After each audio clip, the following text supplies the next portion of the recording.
This is Miss Humbert here.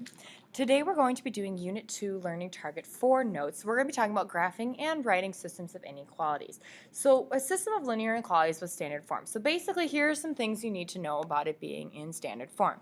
In order to graph, you have to solve for y. Now this is something that we've done with standard form for a long time. You can graph the inequalities once they are in slope-intercept form.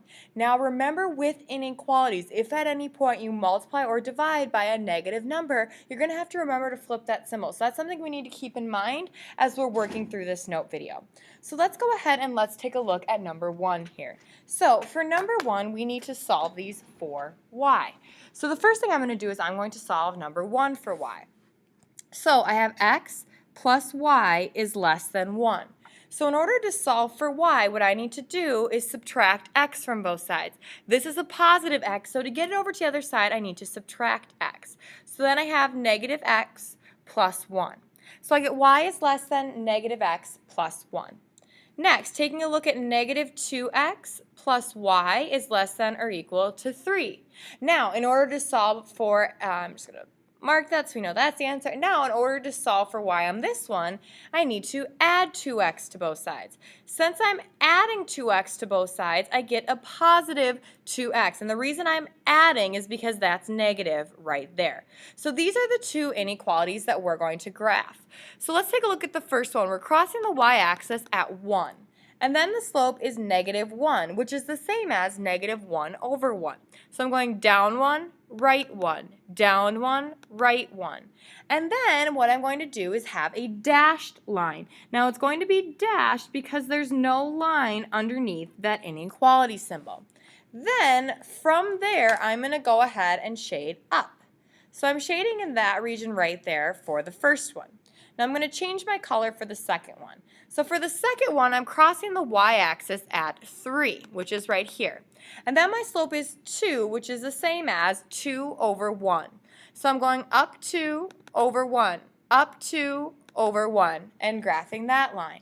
And now it's going to be a solid line going through since there's a solid line underneath. And I just realized I shaded this one wrong. Silly Miss Humbert. So it's facing away from the y, so I need to shade down. That is my fault on that one. Then taking a look at this one, again, it's facing away from the y, so I need to shade down again. So I'll notice that the two overlap in this triangle right here. Okay, so since they overlap in that triangle, that represents my solution. Sorry about that shading error there. So let's take a look at number 2. Now number 2 is already solved for y, so all we have to do is graph it. So taking a look at that first one, we're crossing the y-axis at 1.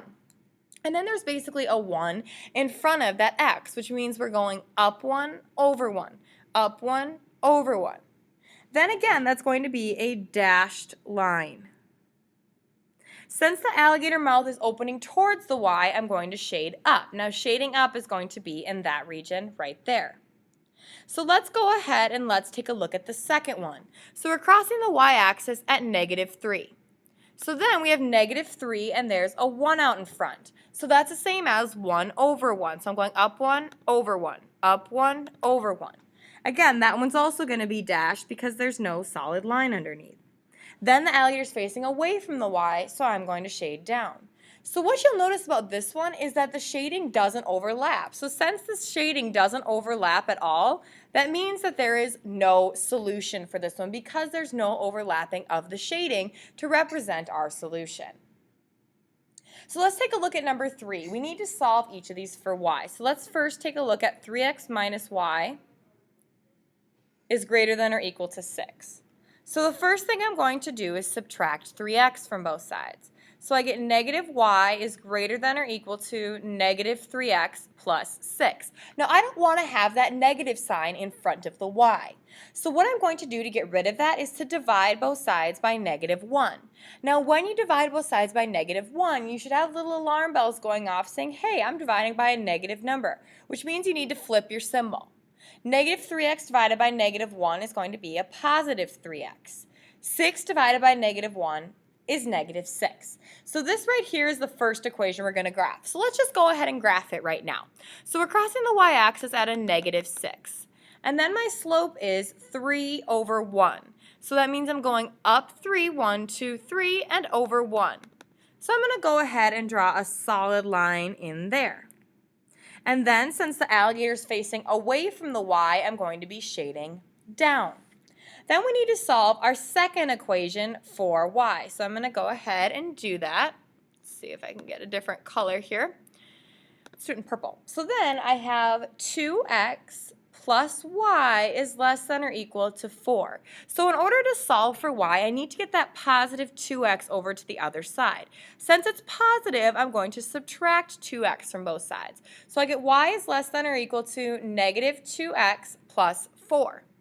So here we're crossing the y-axis at 4, which is right there. And then the slope is going to be negative 2 over 1, which means I'm going down 2, right 1. Down 2, right 1. And that's going to have a solid line. Okay? The alligator is facing away from the y, so again, I'm going to be shading down from this line. So I notice that the two shadings cross in this region right here. So I'm going to make it really obvious that that region right there represents my shading or my solutions right here. Okay? All right, let's take a look at number 4. So for number 4, let's take a look. So first of all, we have this x is less than or equal to 3. Now if you remember, if anything has just an x in it, that means we need to have a vertical line. So I'm going to go ahead and find 3 on the x-axis, which is right here. And then I'm going to draw a solid vertical line through that. Now I notice that it says that x is less than 3, so I want to figure out where x is getting smaller, and that's going this way. So my shading from the first one is going to be on this side of the vertical line. Now let's go ahead and let's graph the other line. So I have x plus y is greater than 2. So the first thing I want to do is get my x over to the other side. So I'm going to go ahead and subtract x from both sides. So then I get that y is greater than negative x plus 2.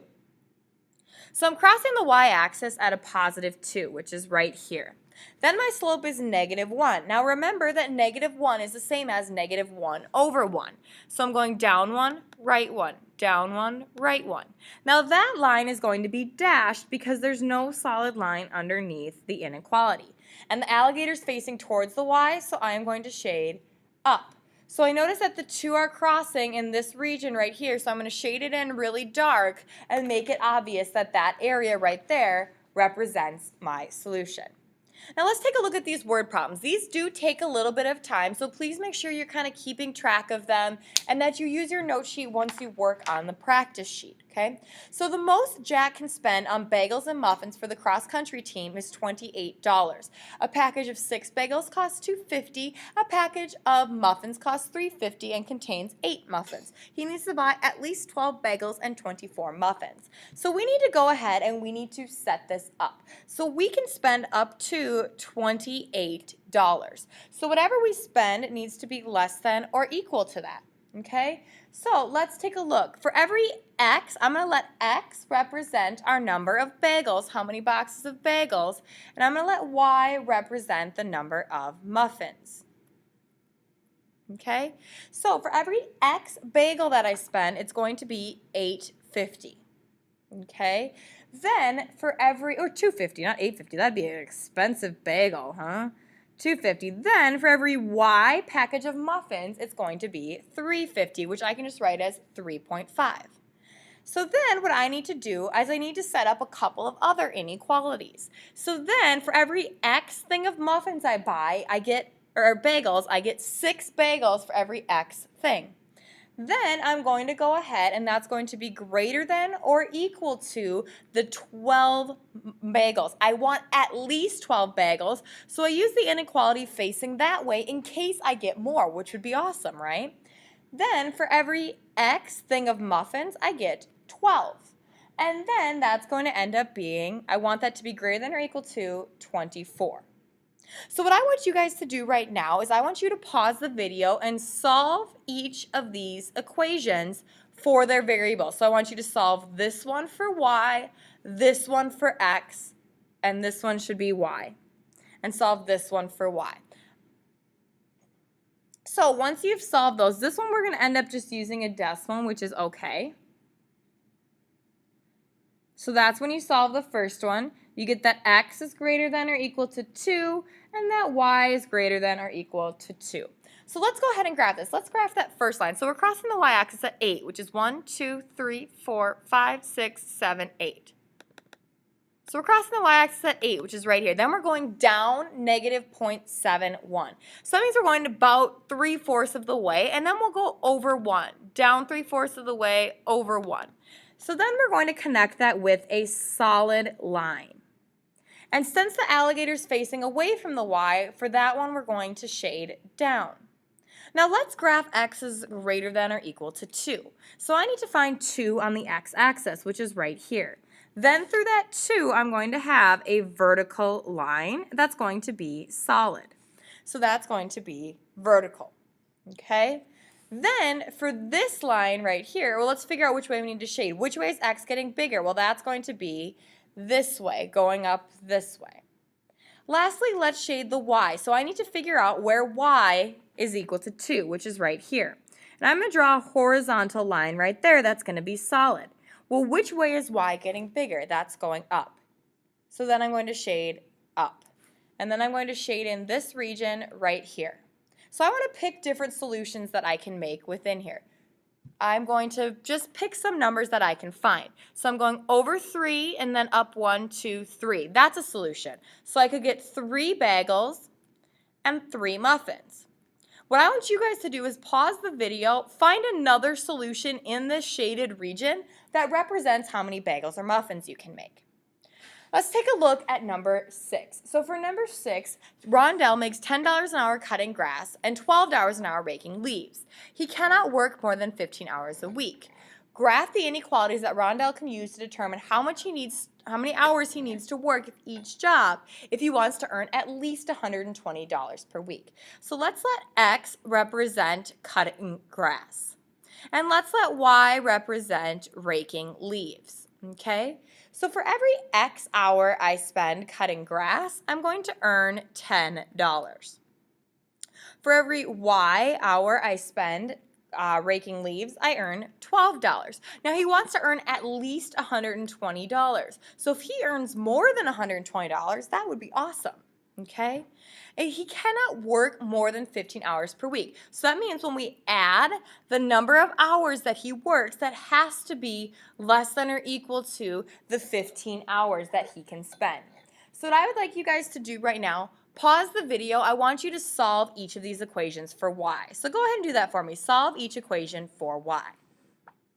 When you solve the first equation for y, you end up getting that y is greater than or equal to a negative 5 over 6x plus 120 divided by 12, which is 10.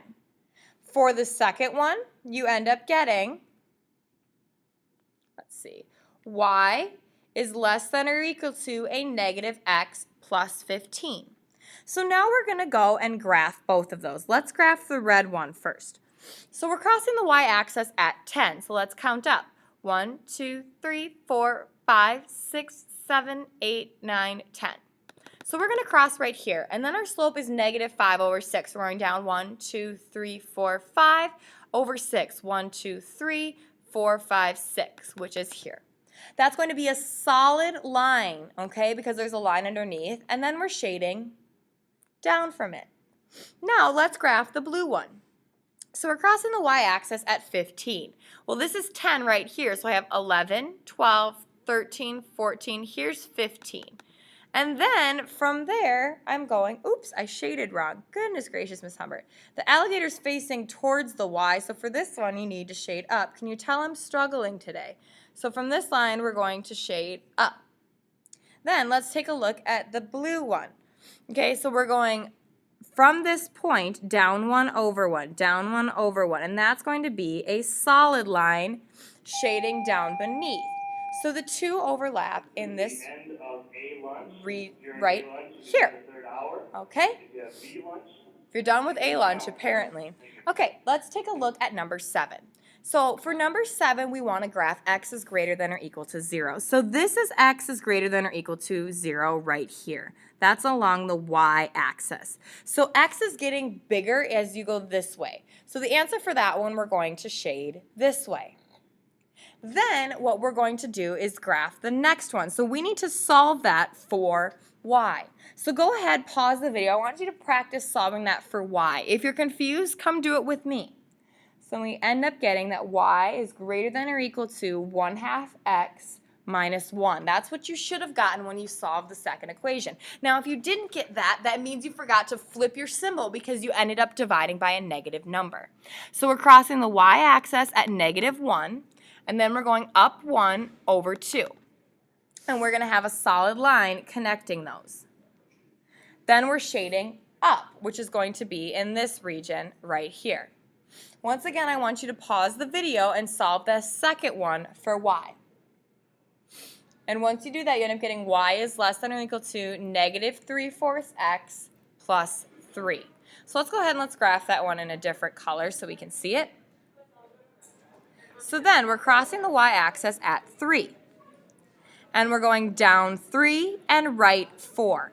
So again, I'm going to have a solid line connecting those, and I'm shading down. So the three of them overlapped in this triangle right here, so you're going to go ahead and shade that triangle, okay? Now, let's take a look at this one. I know it looks like a lot, but you can do it. So first of all, for this one, x is less than 2. So we're going to find 2 on the x-axis. Since it's just an x, it's going to be a vertical line that is dashed. And we want x is less than 2, and x is getting smaller when you go to the left. So there's that first one. Next one, we have y is greater than 1/4 x. What we don't have here is a y-intercept, which means that it's really like a plus 0. So the y-intercept is 0, and I'm going up 1 over 4. Now I need to have a dashed line through there, and then I'm going to shade up from that line. Okay? Taking a look at the second one here, let's do that one, or the third one, sorry, let's do that in purple. So we're crossing the y-axis at 9, which is actually off of our graph. So I'm just going to go ahead and make that point right there. And then we're going up 2 over 1. Well, we're already off the graph, so we can't go up 2 over 1. Well, going up 2 over 1 is the same as going down 2 and left 1. Okay, so that's going to be a dashed line again because there's no solid line underneath the inequality. Woo, I moved it. Okay, so then what we're going to do from there is we are going to shade up. So right now, this right here represents our shaded region. Okay, now last but not least, we need to solve this equation for y. And when you solve it for y, you end up getting y is less than or equal to, or sorry, just less than x over 3, or a -1/3 x plus 3. So we're crossing the y-axis at 3, and then my slope is -1 over 3. So I'm going down 1 over 3. And I'm going to have a dashed line. And from there, I'm shading down. So the solution that covers everything is going to be right here. That's where all 4 of them cross. So that concludes your note video for today. Thank you for listening.